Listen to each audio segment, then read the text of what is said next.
대통령과 법률대리인단은 국민을 우롱하는 탄핵심판 시간 끌기를 즉각 중단하십시오.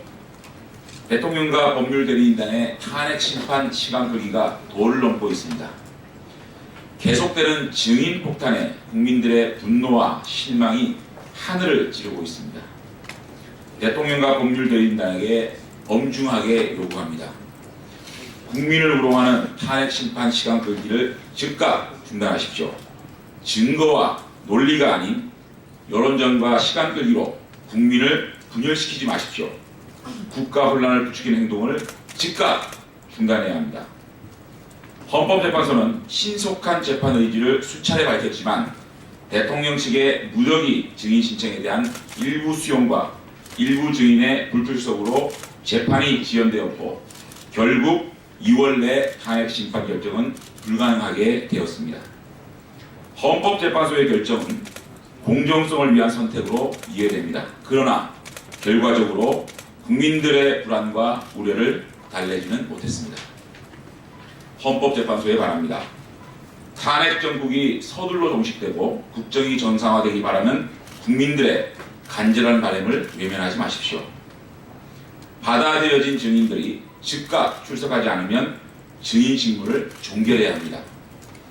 증인 추가 신청은 결코 받아들여서는 안 됩니다. 최후 변론을 서둘러 잡아야 합니다.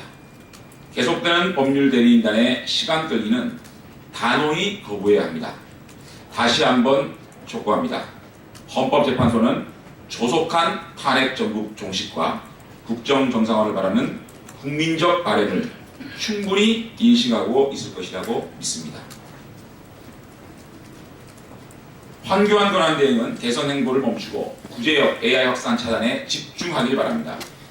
충북 보은의 젖소 농장에 이어 전국 정읍에서도 구제역이 발생했습니다. AI가 아직 종식되지 않은 상황에서 구제역까지 발생해 축산 농가가 직격탄을 맞았습니다. 엎친 데 덮친 격입니다. 이번 구제역은 전적으로 정부의 책임입니다.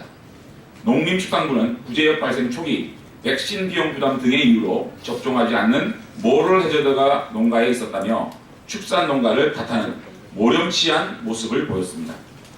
백신 투여가 전문 수의사가 아닌 농민들에 의해 이루어졌다는 지적이 일자 농가의 실수를 줄이기 위해 제3자 입회하에 접종을 실시하겠다는 뒷북 대응을 내놓기도 했습니다. 백신을 접종하면 문제가 없을 것이라는 정부의 말을 믿고 구제역 청정국의 지위를 포기했지만 돌아온 것은 자식처럼 키운 소들의 죽음이었습니다. 더군다나 백신 효능이 의심되는 물백신 논란은 상황을 더욱 참담하게 만들고 있습니다. 정부와 지자체가 매뉴얼대로 백신 접종을 했는지, 백신 효능에는 문제가 없는지 철저한 진상조사를 통해 책임자를 처벌해야 합니다. 구제역과 AI는 근본적으로 다릅니다. 따라서 방역과 대응체계도 달라야 합니다. 사상 최악의 AI 사태가 조기에 종식되지 못하고 또다시 구제역이 발생한 것은 대통령 탄핵 국면에서 위기관리 체계가 전혀 작동되고 있지 않다는 방증입니다. 황교안 권한대행은 신년 기자회견 당시 AI 발생에 대해 철저히 보완하여 연례적으로 되풀이지 않도록 하겠다고 말했지만 이번 구제역 대응에서 보면 역시 립 서비스일 뿐입니다. 이번 구제역 사태는 정치에 현혹되어 민생 감방을 빌미로 탄핵 행보를 이번 구제역 사태는 정치에 현혹되어 민생 탐방을 빌미로 대선 행보를 즐기고 있는 황교안 권한대행이 낳은 재앙입니다. 탄핵 정국이 아니라면 국무총리직을 사퇴해야 하는 상황임을 명심하시기 바랍니다. 황교안 권한대행은 자신의 대선 관련 거취를 분명하게 밝히고 방역에만 집중해야 합니다. 이상입니다.